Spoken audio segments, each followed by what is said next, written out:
Ok, du coup là on va faire un tuto sur les tableaux. En fait, ça va être, ça va être assez simple. Mais on va faire que sur des int en fait. C'est valable pour les autres types du cours variable, c'est-à-dire les doubles, les chars, les floats. Et c'est aussi valable pour les structures, ce sera le tuto suivant.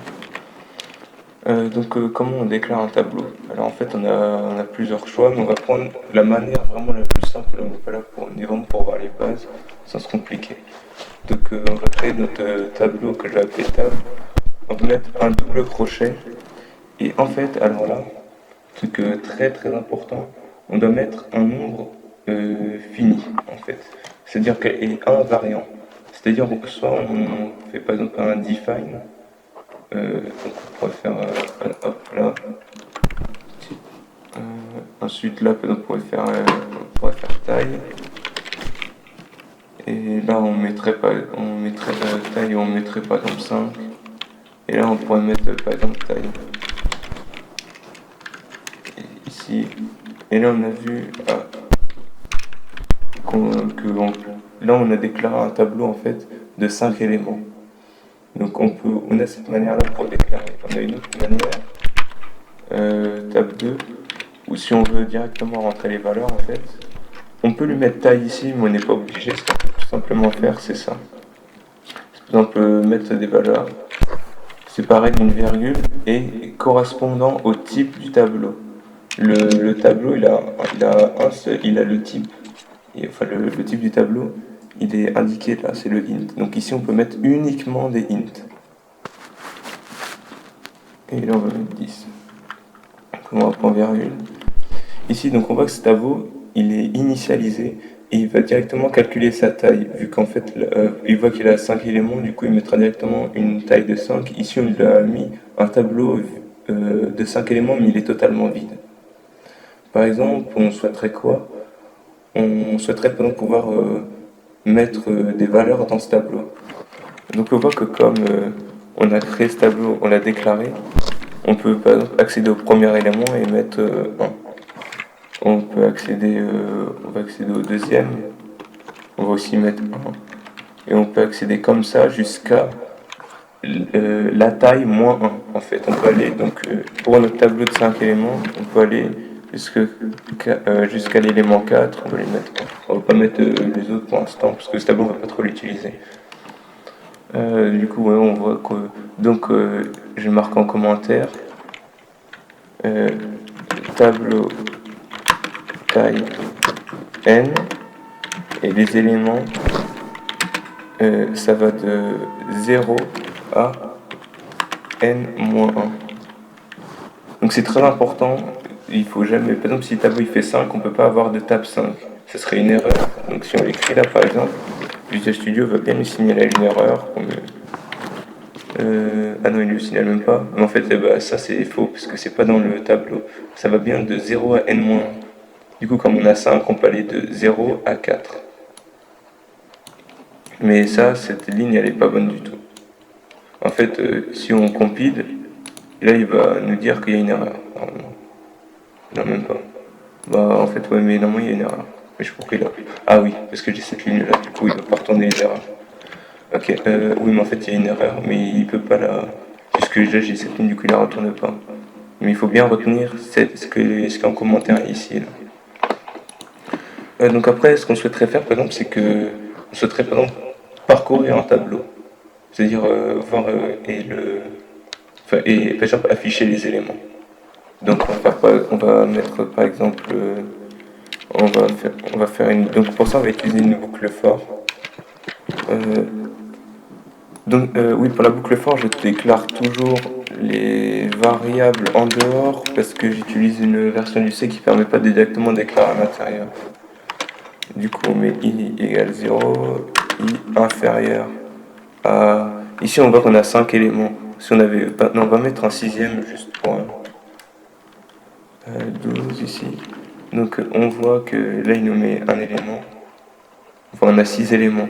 Du coup c'est strictement inférieur à 6 parce qu'on doit aller jusqu'à n-1. Donc le strictement inférieur à 6 ça fait jusqu'à 5. Et à chaque fois on va incrémenter. Et donc là on va tout simplement afficher le, comment ça s'appelle, chaque valeur du tableau. Donc pour ça, comme on a fait ici, on va mettre table i. I. Voilà, et c'est notre table 2, on met point virgule, et si on fait ça, donc qu'est-ce que ça, ah oui, ici, point virgule, et là on voit qu'en fait il va nous afficher les valeurs de notre tableau 2.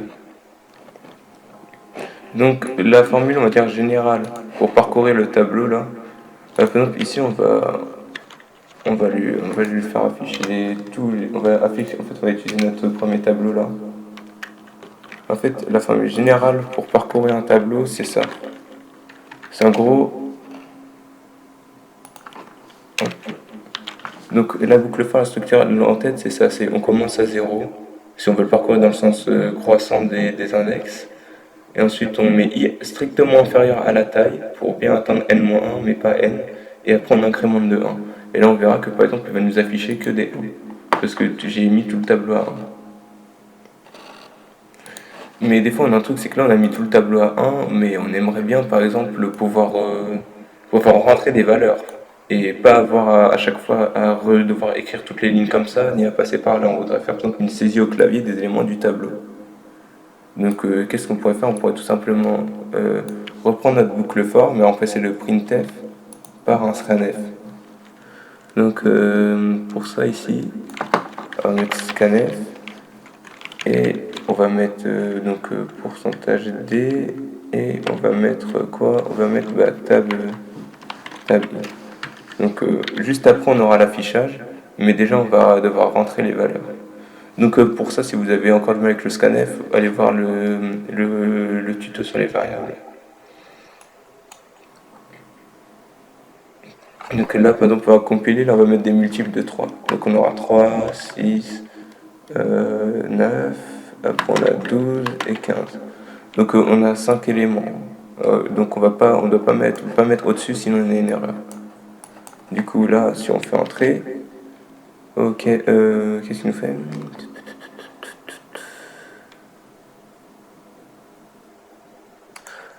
Ah oui, ok. J'ai oublié le ampersand, du coup il a levé une erreur, du coup on va recommencer, mais là je vais mettre le ampersand. Oui, parce qu'en fait on doit mettre le ampersand chaque fois dans scanf. Je suis le premier à oublier. Hop, et hop. Du coup on voit qu'après il nous affiche bien les bonnes valeurs. Donc on peut par exemple rentrer des éléments dans un tableau, mais aussi les afficher comme ça.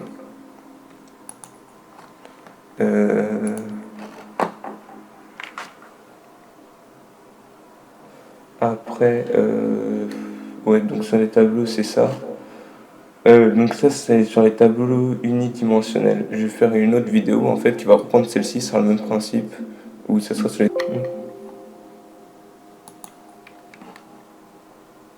Ok, donc là, en fait on va voir les tableaux multidimensionnels, c'est la suite. Donc on a vu qu'on peut, de la même manière que le tableau unidimensionnel, on peut déclarer comme ça, donc avec taille.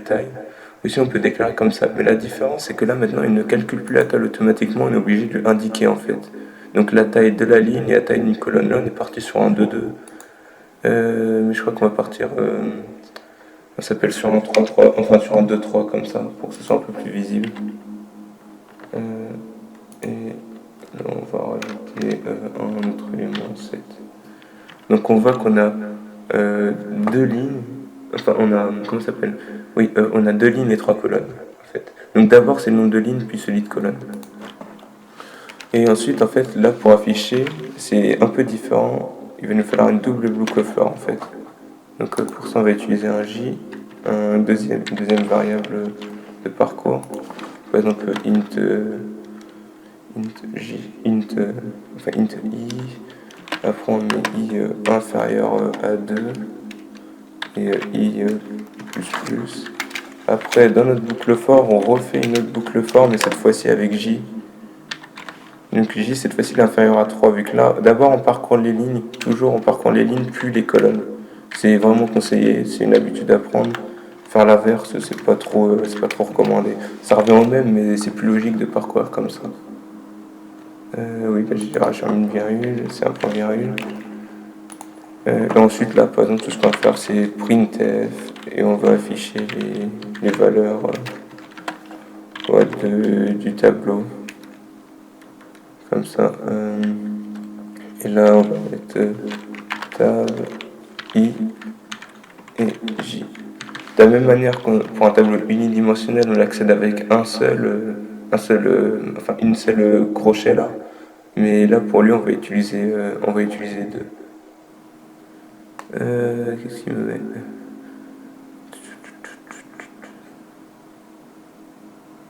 Ah oui, là on veut afficher tab 4. Voilà. On va afficher tab 4. Et donc voilà, si on compile, va nous afficher toutes les valeurs du contenu dans le tableau tab 4.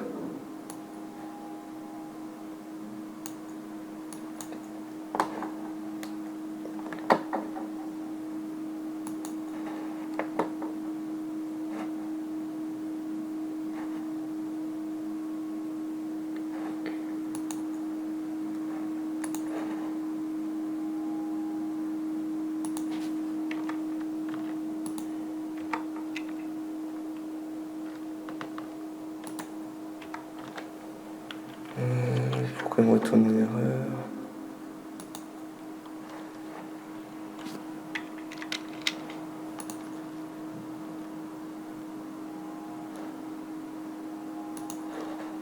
Ah oui, j'ai mis encore le truc du scanf. Donc ça, je vais le commenter. Voilà, en fait, donc là, il va nous afficher correctement. Ah oui, donc je vais mettre un petit retour à la ligne.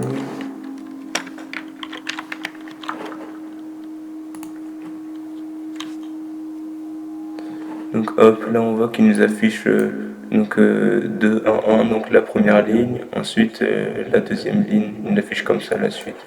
Donc on peut faire la même chose avec on peut mettre un scanf comme on a fait ici. Il y a vraiment pas mal de possibilités. Donc ça se termine pour le parcours des tableaux. Donc c'est vraiment l'utilisation pratique, puisque les tableaux après c'est ce qu'on fait à l'intérieur. On a très bien pu mettre une autre fonction, enfin changer des valeurs, faire des opérations, mettre des conditions et tout. Il y a vraiment beaucoup de possibilités. Là c'était vraiment sur comment on parcourt.